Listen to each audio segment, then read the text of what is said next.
சாலையிலே இருந்து நடைபவனியாக உயர் ரத்த குருதி அழுத்தத்தை நாங்கள் கட்டுப்படுத்துவதற்கான உடற்பயிற்சிகள், அதே நேரத்திலே எவ்வாறான உணவு வகைகளை உட்கொள்ள வேண்டும், அது தொடர்பான விழிப்புணர்வு நிகழ்வாக இந்த நிகழ்வு இடம்பெற்றுக் கொண்டிருக்கின்றது. உண்மையிலே நமது பிராந்தியத்தை எடுத்துக்கொண்டால் இந்த உயர் குருதி அழுத்த நோயினால் பாதிக்கப்படுகின்றவர்கள் அதிகமாக இருக்கின்றார்கள். காரணம், நமக்கு மத்தியிலே உடற்பயிற்சி இல்லை. அதே நேரத்திலே நாங்கள் மிக அதிகமாக ஃபாஸ்ட் ஃபுட் சாப்பாடுகளை உண்டு கொண்டிருக்கின்றோம்.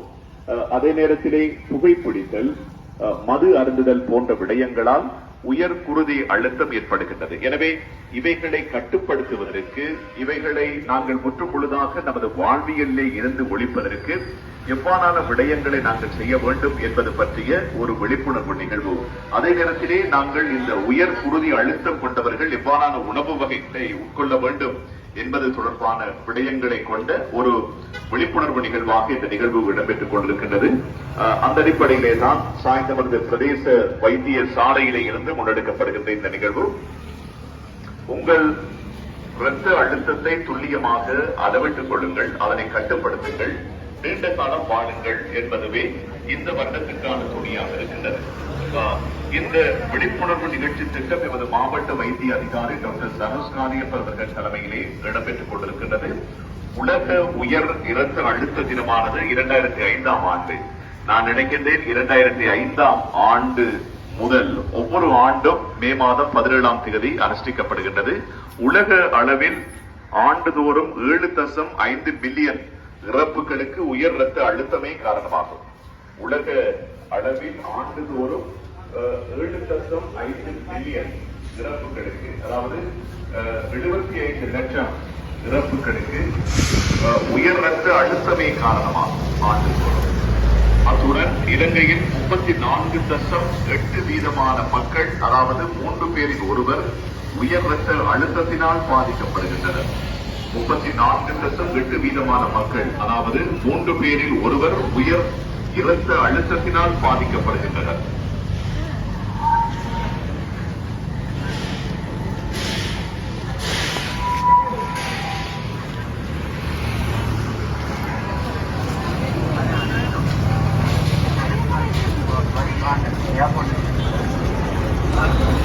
அந்த அடிப்படையிலே உயர் இரத்த அழுத்தம் அமைதியான கொலையாளி, உயர் இரத்த அழுத்த நோய் என்பது ஒரு அமைதியான கொலையாளி என்று அழைக்கப்படுகின்றது. ஏனெனில் இது பெரும்பாலும் அறிகுறிகள் எதுவும் காட்டுவதில்லை, பெரும்பாலும் மருத்துவ கிளினிக் மூலம் கண்டறியப்படுகின்றது. ஏனெனும் சில நேரங்களில் சிலருக்கு தலைவலி, தலையின் பின்புறம் வலி, காதுகளில் ரீங்காரம், தலை சுற்றல், தோட்பட்டை வலி, கண் பார்வை மங்கள், மயக்கம், தலை சுற்றல் போன்ற அறிகுறிகள் ஏற்படுகின்றது. இவ்வாறு இருக்கும் பட்சத்தில் மருத்துவ கிளினிக் மூலம் தமது உயர் குருதி அழுத்தத்தை இனம் காணலாம். ஒருவருக்கு குருதி அழுத்தம் 140க்கு 90 காணப்படும் பட்சத்தில் அடிக்கடி குருதி அழுத்தத்தை பார்ப்பது சிறந்த முறை என்று நாங்கள் குறிப்பிட வேண்டும். அந்த அடிப்படையிலே தான் உங்கள் குருதி அழுத்தத்தை அவ்வப்போது பரிசோதிப்பது உயர் இரத்த அழுத்தத்தை கண்டறிய சிறந்த வழியாகும். குறைந்த உப்பு பாவனையை நீங்கள் மேற்கொள்ள வேண்டும். முதலாவதாக குறைந்த உப்பு பாவனையை நீங்கள் எடுத்துக் கொள்ள வேண்டும். வழக்கமாக உடற்பயிற்சி செய்ய வேண்டும்.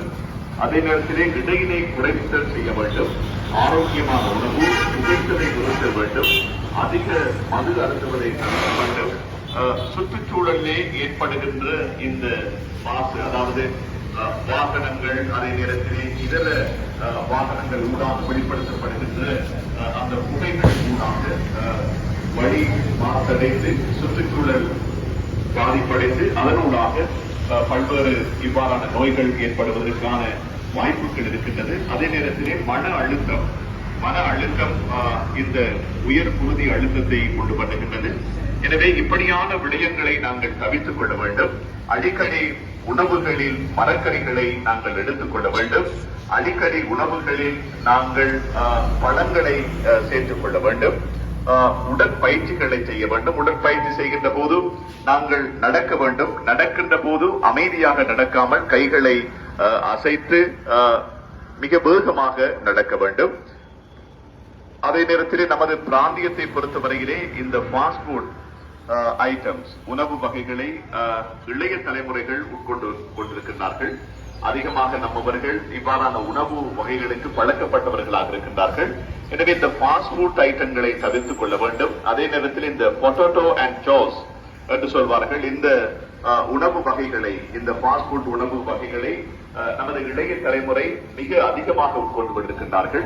எனவே இவைகளில் இருந்து, இவ்வாறான உணவு வகைகளில் இருந்து நாங்கள் எங்களை பாதுகாத்துக் கொள்கின்ற போது உயர் குருதி அழுத்தத்திலிருந்து எங்களை நாங்கள் பாதுகாத்துக் கொள்ள முடியும்.